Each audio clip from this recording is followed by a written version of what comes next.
Thank you. A man convicted of causing a crash that killed a Navy veteran in Davie County will likely spend the next decade in prison. Jeffrey Nance died 2 years ago. Our Kara Peters was in court today when the man who hit him was sentenced. She joins us in studio tonight. Kara, what did the judge decide?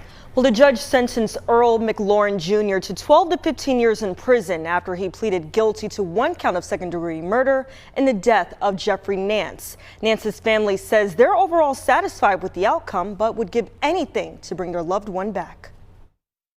I just don't want him to be forgotten. He was such a good guy. He grew up here. Greta K. Allison says her big brother, Jeffrey Nance, was a Navy veteran.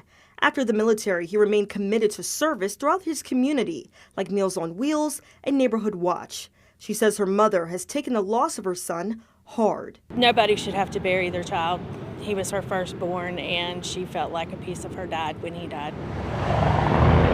Earl McLaurin Jr. was driving about 40 miles over the speed limit on April 7, 2023, when he ran through a red light, hitting Jeffrey Nance's vehicle at the intersection of Main Street and Highway 64 in Mocksville.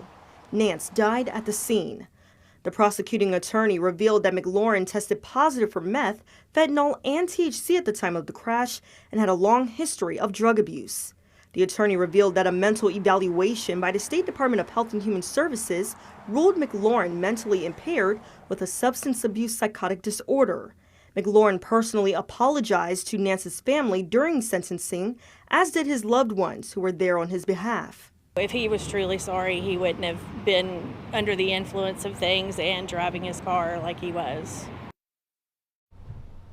And Nance leaves behind 2 children and 5 grandchildren. Live in studio tonight, I'm Kara Peters for WXII 12 News.